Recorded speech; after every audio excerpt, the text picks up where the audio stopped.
Mas eu queria te ouvir, então, porque o que a gente tem de conclusão do especialista que foi contratado pela defesa do juiz Eduardo Apio é de que a voz não é dele naquele telefonema. Embora, né, a gente ainda fique se perguntando por que ele não negou até agora, mas de acordo com a perícia pedida pela defesa, a voz não é dele, né, Jamil? O que você traz para a gente de novidade desse caso?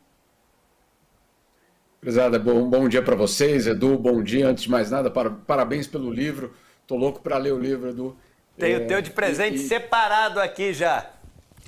Só aceito com autógrafo. Então, fechado. Mas tudo bem. Fechado, irmão. Obrigado mesmo.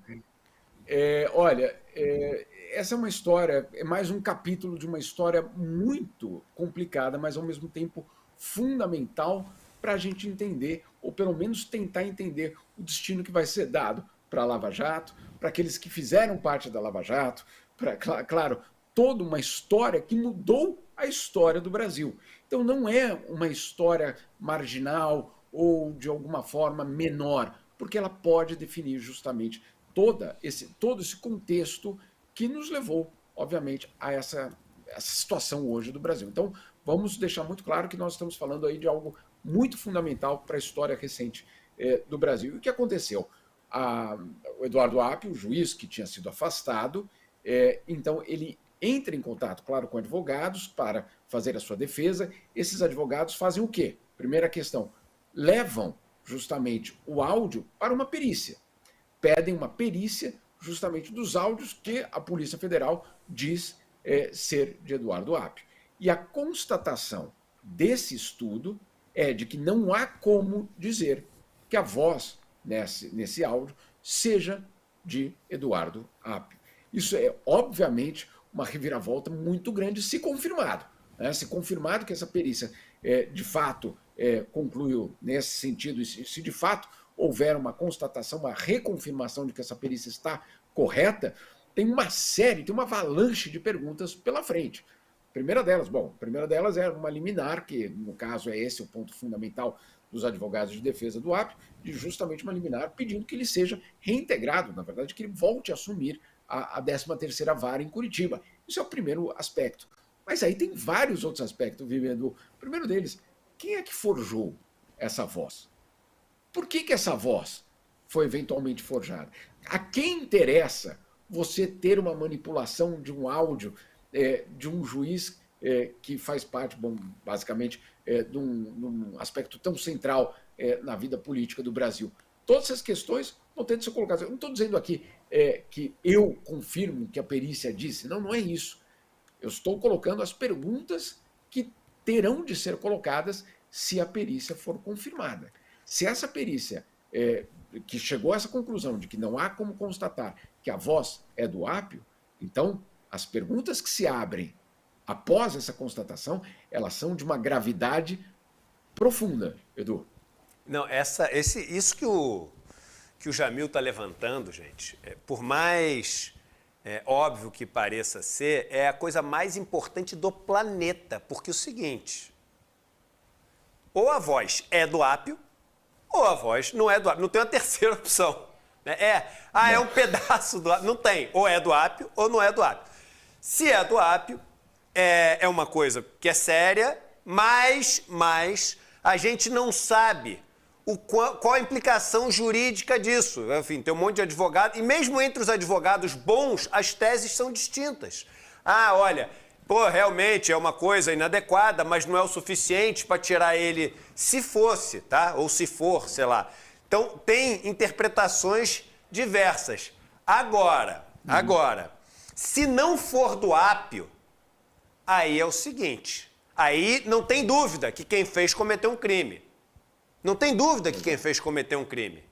Porque você está ali fazendo-se passar por uma pessoa sem ser ela, né? E isso é um crime, e eu acho que, eu não sou advogado, mas um crime que deve ser agravado pela importância do que foi feito ali, que tem consequências, e teve já consequências, que ele foi afastado do cargo. Então é uma coisa que tem como agravante a consequência que já é factual, material, ela não é uma especulação, né? O que essa perícia que o Jamil traz na reportagem dele diz, é o seguinte, ó, o nível não é +3 no que vai até +4, dizendo o seguinte, ó, é o ápio com quase certeza, o +3 e +4 seria 7,5 a nota, né? Passou, grande chance, muito mais chance de ser o ápio do que de não ser o ápio. Essa nova perícia diz o seguinte, é nota 0. Nota 0 quer dizer o seguinte, não é o ápio? Não, quer dizer o seguinte, não conseguimos determinar. Não dá para falar se é ou não é. Seria mais forte, por exemplo, se viesse, obviamente, uma perícia dizendo o seguinte, olha só, verificamos que não é o ápio. Não é isso. É o seguinte, olha, a incerteza é total. Dentro da escala, você tem a certeza de que é, você tem a certeza de que não é e tem a incerteza total. Essa nova perícia dá como resultado a incerteza total. E com a incerteza total, muda tudo. E nos levanta essa questão que o Jamil levantou, que é o seguinte, no caso de não ter sido ápio, a gente tem que chegar em quem fez. Porque é um crime, assim, brutal mesmo pelas consequências que ele acarreta, Jamil. Ele tem uma consequência, um impacto, as ondas que esse crime poderia ter causado, ou que pode causar ainda, obviamente muito profundo. Agora, tem várias as perguntas, né, como é que a justiça brasileira, insisto, se estiver correto essa perícia, essa nova perícia, como é que a justiça brasileira trabalha dentro de um parâmetro que depois pode ser questionado, né? Como é que esse afastamento acontece baseado em algo que depois uma segunda perícia diz, opa, não dá para garantir.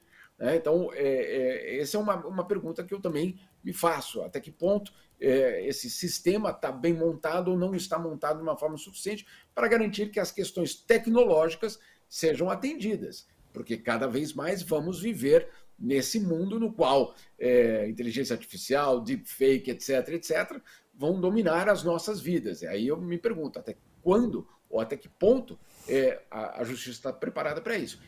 Esse de um lado. Do outro lado, e aí vamos dizer assim, crédito para uma eventual confirmação de que seja, de fato, a voz dele.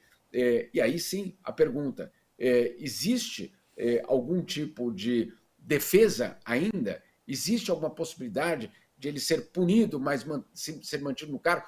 Todas essas perguntas estão em aberto ainda. Eu insisto que aqui não é uma questão de tomar lado, não é tomar lado. Aqui a questão é de saber quais são as consequências de uma ação como essa que toca provavelmente o centro nevrálgico da história recente do Brasil.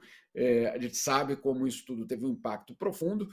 Eu insisto, a história do Brasil mudou por conta dessa operação, e saber o que aconteceu e ainda o que acontece hoje é absolutamente fundamental.